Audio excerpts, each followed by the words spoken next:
ਮੀਰੀ ਪੀਰੀ ਦੇ ਮਾਲਿਕ ਸ਼੍ਰੀ ਗੁਰੂ ਹਰਗੋਬਿੰਦ ਸਾਹਿਬ ਜੀ ਮਹਿਰਾਜ ਦੀ ਜੰਗ ਜਿੱਤਣ ਤੋਂ ਬਾਅਦ ਕਾਂਗੜ ਭਾਈ ਜੋਧਰਾਜ ਦੇ ਕੋਲ ਰੁਕੇ ਅਤੇ ਇੱਕ ਦਿਨ ਸ਼ਿਕਾਰ ਕਰਨ ਲਈ ਜੰਗਲ ਵੱਲ ਚਲੇ ਗਏ। ਕਈ ਕੋਹਾਂ ਦਾ ਸਫ਼ਰ ਕਰਨ ਤੋਂ ਬਾਅਦ ਗੁਰੂ ਜੀ ਇੱਕ ਸੰਘਣੀ ਝਾੜੀ ਕੋਲ ਰੁਕ ਗਏ ਅਤੇ ਕੁਝ ਸਮਾਂ ਉੱਥੇ ਹੀ ਰੁਕ ਗਏ। ਕੁਝ ਸਮੇਂ ਬਾਅਦ ਇੱਕ ਬਹੁਤ ਵੱਡਾ ਅਜਗਰ ਸੱਪ ਉਹਨਾਂ ਝਾੜੀਆਂ ਦੇ ਵਿੱਚੋਂ ਨਿਕਲਿਆ ਅਤੇ ਜਦੋਂ ਸਿੰਘਾਂ ਦੀ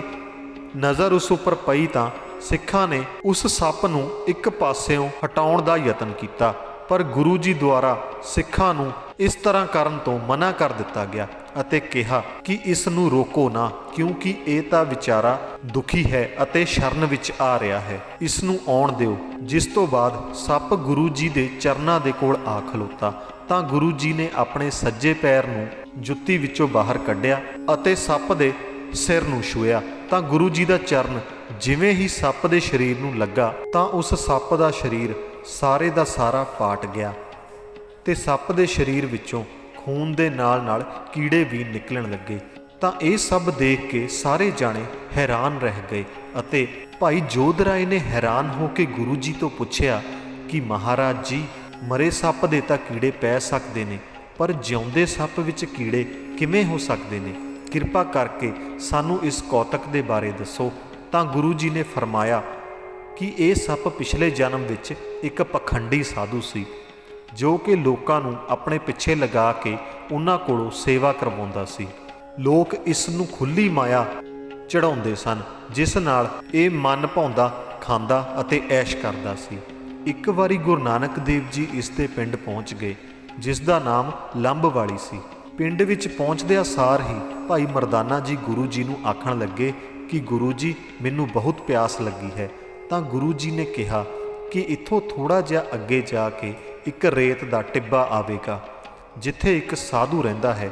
ਜਾ ਉਸ ਸਾਧੂ ਕੋਲ ਜਾ ਅਤੇ ਪਾਣੀ ਪੀ ਆ। ਤਾਂ ਗੁਰੂ ਜੀ ਦੀ ਆਗਿਆ ਲੈ ਕੇ ਭਾਈ ਮਰਦਾਨਾ ਜੀ ਉਸ ਸਾਧੂ ਕੋਲ ਪਹੁੰਚ ਗਏ ਤੇ ਪਾਣੀ ਪੀਣ ਲਈ ਉਹਨਾਂ ਨੂੰ ਬੇਨਤੀ ਕਰਨ ਲੱਗੇ, ਪਰ ਸਾਧੂ ਉਸ ਵੇਲੇ ਲੰਮਾ ਪਿਆ ਹੋਇਆ ਸੀ ਅਤੇ ਆਖਣ ਲੱਗਾ ਕਿ ਜੇਕਰ ਪਾਣੀ ਪੀਣਾ ਹੈ ਤਾਂ ਇੰਤਜ਼ਾਰ ਕਰੋ, ਜਦੋਂ ਮੇਰੇ ਚੇਲੇ ਇੱਥੇ ਆਉਣਗੇ ਤਾਂ ਤੁਹਾਨੂੰ ਪਾਣੀ ਪਿਲਾਵਾਂਗਾ, ਉਹਨਾਂ ਚਿਰ ਤੁਹਾਨੂੰ ਇੰਤਜ਼ਾਰ ਕਰਨਾ ਪਵੇਗਾ। ਸਾਧੂ ਆਪਣੇ ਮੰਜੇ ਤੋਂ ਜਰਾ ਵੀ ਨਹੀਂ ਹਿੱਲਿਆ, ਕਿਉਂਕਿ ਉਸ ਨੂੰ ਕੰਮ ਕਰਨਾ ਜਰਾ ਵੀ ਚੰਗਾ ਨਹੀਂ ਸੀ ਲੱਗਦਾ। ਭਾਈ ਮਰਦਾਨਾ ਜੀ ਨੇ ਕਾਫੀ ਸਮਾਂ ਪਾਣੀ ਪੀਣ ਦਾ ਇੰਤਜ਼ਾਰ ਕੀਤਾ, ਪਰ ਉਸ ਸਾਧੂ ਦਾ ਕੋਈ ਵੀ ਚੇਲਾ ਨਾ ਪਹੁੰਚਿਆ ਤੇ ਭਾਈ ਮਰਦਾਨਾ ਜੀ ਥੱਕ ਹਾਰ ਕੇ ਵਾਪਿਸ ਗੁਰੂ ਜੀ ਪਾਸ ਆ ਗਏ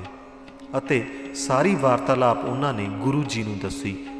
ਤਾਂ ਇਹ ਸਭ ਸੁਣ ਕੇ ਗੁਰੂ ਜੀ ਆਪ ਉੱਥੇ ਚਲੇ ਗਏ ਤੇ ਜਦੋਂ ਉਸ ਸਾਧੂ ਦੇ ਡੇਰੇ ਤੇ ਪਹੁੰਚੇ ਤਾਂ ਕੀ ਦੇਖਦੇ ਹਨ ਕਿ ਸਾਧੂ ਚੌੜਾ ਹੋ ਕੇ ਲੰਮਾ ਪਿਆ ਹੋਇਆ ਸੀ ਤੇ ਸਾਧੂ ਨੂੰ ਇਸ ਤਰ੍ਹਾਂ ਸੁੱਤਾ ਦੇਖ ਕੇ ਗੁਰੂ ਜੀ ਦੇ ਮੂੰਹੋਂ ਵਚਨ ਨਿਕਲੇ ਕਿ ਕਿਵੇਂ ਸਰਾਲ ਵਾਂਗੂ ਲੰਮਾ ਪਿਆ ਹੈ, ਜੇਕਰ ਉੱਠ ਕੇ ਪਾਣੀ ਪਿਲਾ ਦਿੰਦਾ ਤਾਂ ਤੇਰਾ ਕੀ ਜਾਂਦਾ। ਜਦੋਂ ਸਾਧੂ ਦੇ ਕੰਨਾਂ ਵਿੱਚ ਇਹ ਆਵਾਜ਼ ਪਈ ਤਾਂ ਸਾਧੂ ਉੱਠਿਆ ਅਤੇ ਗੁਰੂ ਜੀ ਦੇ ਚਿਹਰੇ ਵੱਲ ਦੇਖ ਕੇ ਗੁਰੂ ਜੀ ਦੇ ਚਰਨੀ ਪੈ ਗਿਆ, ਕਿਉਂਕਿ ਉਹ ਗੁਰੂ ਜੀ ਨੂੰ ਦੇਖ ਕੇ ਹੀ ਸਮਝ ਗਿਆ ਕਿ ਇਹ ਕੋਈ ਆਮ ਸਾਧੂ ਨਹੀਂ ਹੈ, ਇਹਨਾਂ ਦੇ ਮੂੰਹੋਂ ਨਿਕਲੇ ਸ਼ਬਦ ਸੱਚ ਹੋ ਜਾਣਗੇ। ਸਾਧ ਨੇ ਗੁਰੂ ਜੀ ਤੋਂ ਪੁੱਛਿਆ ਕਿ ਗੁਰੂ ਜੀ, ਮੈਨੂੰ ਪਤਾ ਹੈ ਕਿ ਆਪ ਜੀ ਦੇ ਮੂੰਹੋਂ ਨਿਕਲੇ ਸ਼ਬਦ ਹੁਣ ਸੱਚ ਹੋ ਜਾਣਗੇ, ਕਿਰਪਾ ਕਰਕੇ ਮੈਨੂੰ ਇਹ ਦੱਸੋ ਕਿ ਹੁਣ ਮੇਰਾ ਉद्धार ਕਦੋਂ ਹੋਵੇਗਾ। ਤਾਂ ਗੁਰੂ ਜੀ ਨੇ ਫਰਮਾਇਆ ਕਿ ਹੁਣ ਅਸੀਂ 6ਵੇਂ ਜਾਮੇ ਵਿੱਚ ਤੇਰੇ ਨਾਲ ਮਿਲਾਂਗੇ ਤੇ ਉਦੋਂ ਹੀ ਤੇਰਾ ਉद्धार ਹੋਵੇਗਾ। ਇਹ ਸ਼ਬਦ ਕਹਿ ਕੇ ਗੁਰੂ ਜੀ ਉੱਥੋਂ ਅੱਗੇ ਵੱਲ ਨੂੰ ਚਲੇ ਗਏ, ਜਿਸ ਤੋਂ ਕੁਝ ਸਾਲਾਂ ਬਾਅਦ ਹੀ ਉਸ ਸਾਧੂ ਦੀ ਮੌਤ ਹੋ ਗਈ। ਪਰ ਮਰਨ ਵੇਲੇ ਵੀ ਉਸ ਦੀ ਸੁਰਤ ਪੈਸਿਆਂ ਦੇ ਵਿੱਚ ਹੀ ਸੀ, ਜਿਸ ਕਰਕੇ ਇਸ ਸਾਧੂ ਨੂੰ ਸੱਪ ਦੀ ਜੂਨ ਮਿਲੀ ਅਤੇ ਜੋ ਇਸ ਦੇ ਢਿੱਡ ਵਿੱਚ ਕੀੜੇ ਹਨ ਉਹ ਇਸ ਦੇ ਭਗਤ ਸਨ, ਜੋ ਇਸ ਨੂੰ ਅੰਦਰੋਂ ਹੀ ਅੰਦਰੀ ਖਾ ਰਹੇ ਸਨ।